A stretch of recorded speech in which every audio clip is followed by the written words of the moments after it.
Welcome to Taxi Tours of London, and I'm currently at Oxford Street, and I'm going to take you on a drive-through tour from one side of the world famous Oxford Street to the other, the full length. So stay tuned. Now I'm approaching Oxford Street, which is straight ahead. As you can see on your left, there's Tottenham Court Road Station.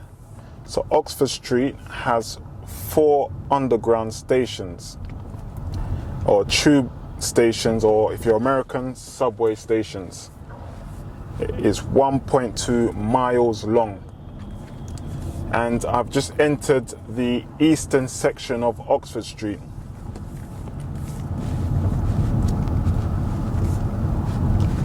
So Oxford Street, it was named after the family of Oxford.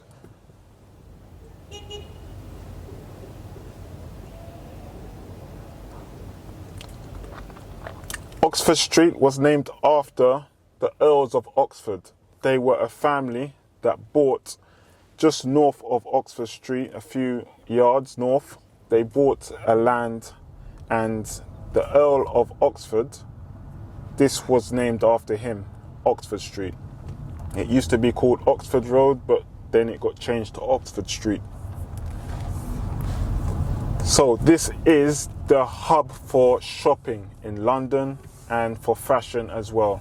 You have a host of shopping companies having their big stores, flagship stores on Oxford Street. This is a Tuesday afternoon, but usually the streets are flooded, especially on weekends, bank holidays, and the weeks leading up to Christmas. This area is packed, the pavements are packed, or the sidewalks, if you're American, they are packed with shoppers.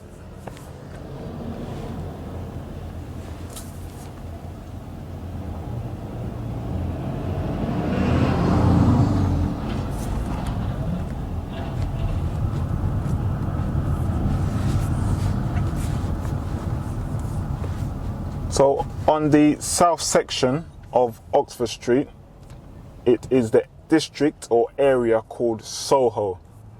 Soho has got a lot of bars and clubs. It's a very lively area at night time.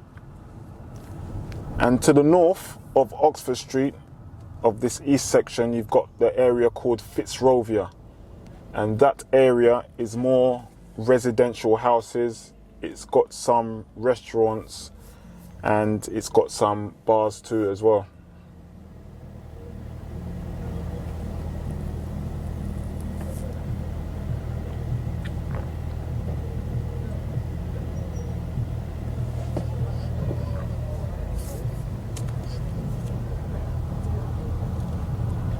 As you can see, you've just got shop after shop after shop.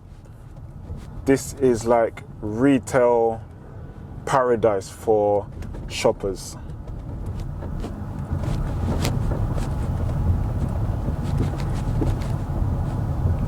As you can see, Oxford Street's got shop after shop after shop. So if you love your shopping, come to Oxford Street. This is where it's at. You can spend hours here, hours and hours.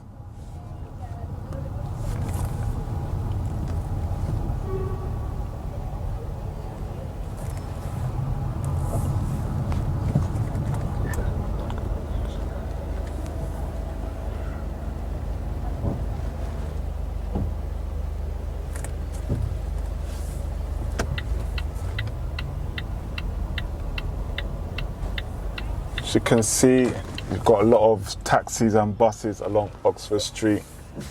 It's a major destination for international tourists, local shoppers too. It is estimated that there's around 500,000 visitors on average that come to Oxford Street every day.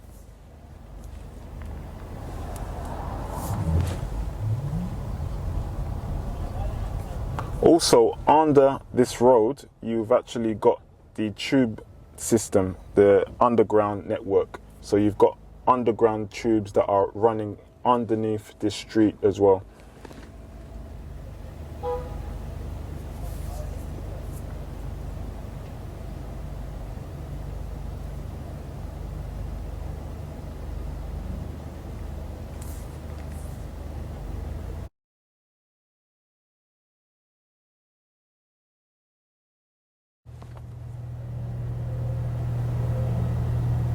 There also used to be a stream or a brook under this road, and it used to be called Tyburn Brook. And Tyburn Brook would run along Oxford Street near to Brook Street, and it does not exist anymore.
I'm approaching Oxford Circus. This is a busy junction.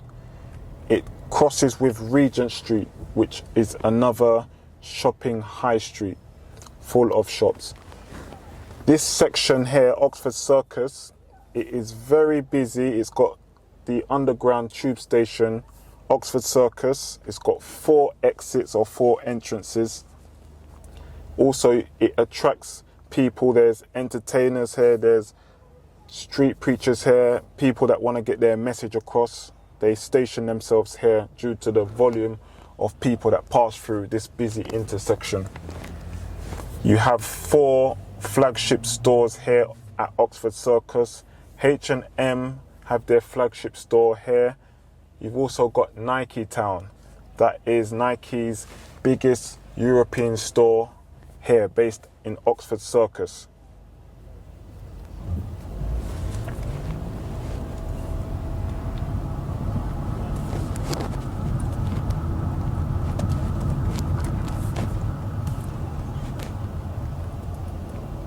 One of the benefits of taking taxis in London along Oxford Street is that it's only buses and taxis that can drive the full length of Oxford Street, from east side to the west side and vice versa. No other vehicles apart from emergency services and possibly some delivery companies can travel the full length of Oxford Street.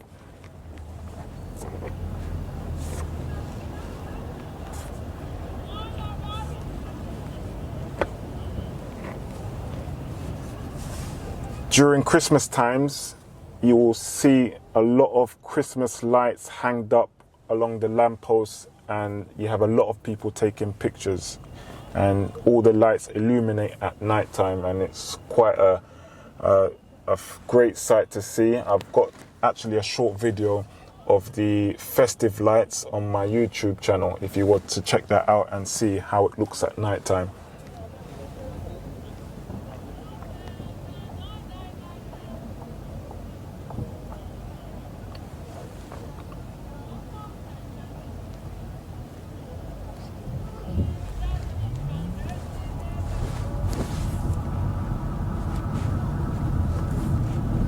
I am on the west side of Oxford Street.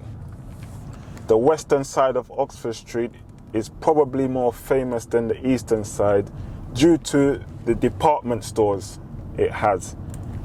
There used to be more department stores, but you've had Debenhams had to close down and House of Fraser, they had to close down. So there's only a few department stores actually in operation at this time. Selfridges possibly being the most famous department store, arguably in London, that along with Harrods and Fortnum and Mason.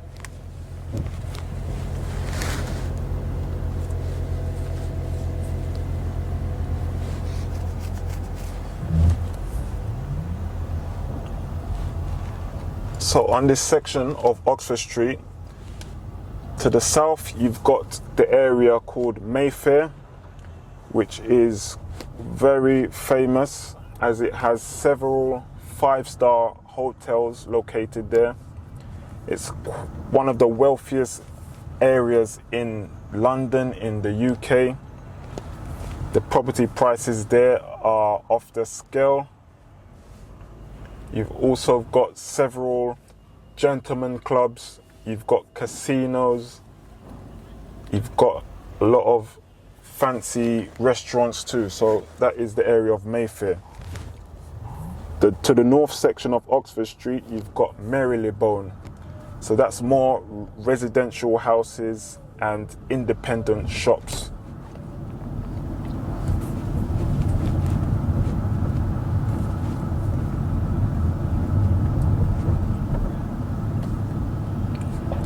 So I'm approaching Selfridges. You can see on your right, it's the building with the flags on top of it.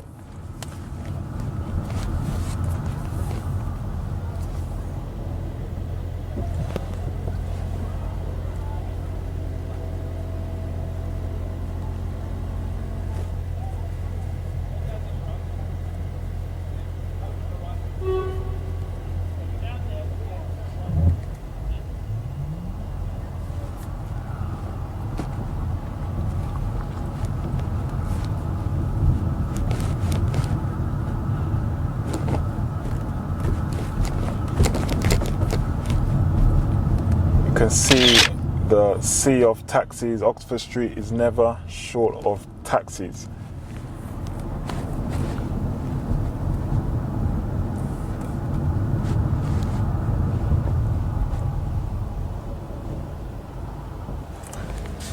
Oxford Street, it used to be marshland, as probably 300 to 400 years ago, you would have literally sheep gazing, cows walking along Oxford Street.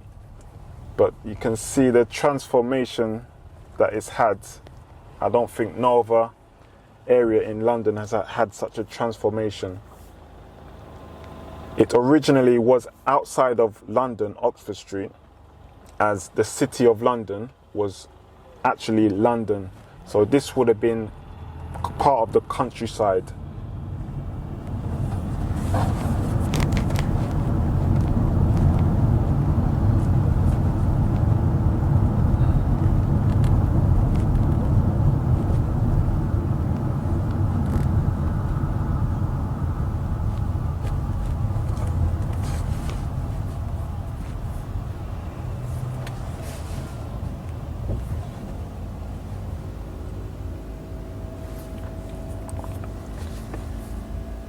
Some companies have more than one store on Oxford Street itself, such as Primark, which is got their main flagship stores here. You've also got Zara. They've got 3 stores actually on Oxford Street. Urban Outfitters. So there's several companies that base a few of their stores on Oxford Street because of the amount of people that come here every day. It's like an international shopping district.